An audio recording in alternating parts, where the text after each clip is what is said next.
పాలమూరుతో పాటు రంగారెడ్డి వికారాబాద్ జిల్లాల ప్రజలు చూస్తూ ఉన్నారు మాకు ఎప్పుడు వస్తే నీళ్ళని 80% పనులు పూర్తయినాయి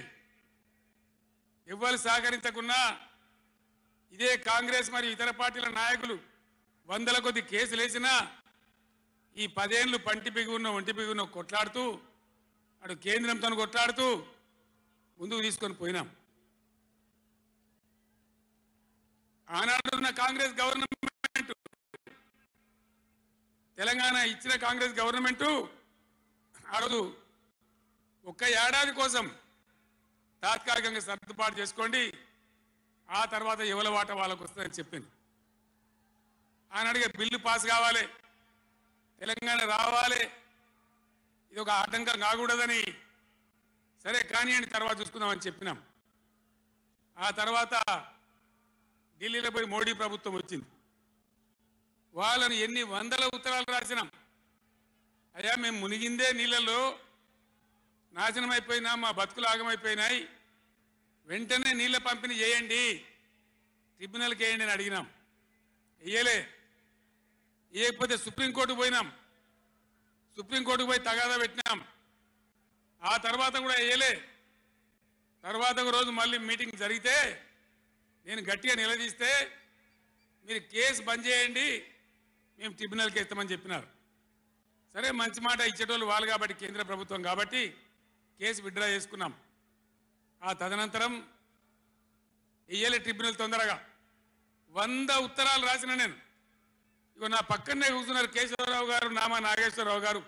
స్టేజ్ మీద మన పార్లమెంట్ మెంబర్లు అందరు ఉన్నారు మన ఎంపీలు అందరు ఉన్నారు లోక్సభను స్తంభింపజేసినాం మా ఎంపీ రంజిత్ రెడ్డి ప్రభాకర్ రెడ్డి కూడా అప్పుడు ఎంపీగా ఉండే నేను చెప్పిన మీరు ఏమైనా మంచిదే కొట్టాడునని చెప్తే ఒక వారం రోజులు లోక్సభ జరగనీయలే అట్లా కొట్లాడినాం ఆ ఒత్తిడికి తల ఒగ్గి మొన్న ఎలక్షన్లకు 4-5 నెలల ముందు ట్రిబ్యునల్కి వేసినారు ఇప్పుడు జరగవలసింది ఏంది ఏ గవర్నమెంట్ ఉన్నా మా గవర్నమెంటే ఉండినా గవర్నమెంట్ ఏం చేయాలి ట్రిబ్యునల్ ముందర పోయి గట్టిగా వాదించి చరిత్ర మొత్తం చెప్పి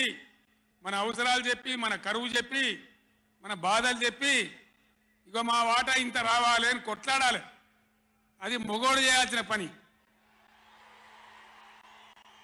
ప్రజల మీద ప్రేమ ఉన్నోడు చేయాల్సిన పని మీకేం కోపం వచ్చిందో ఏం భ్రమల పడ్డారో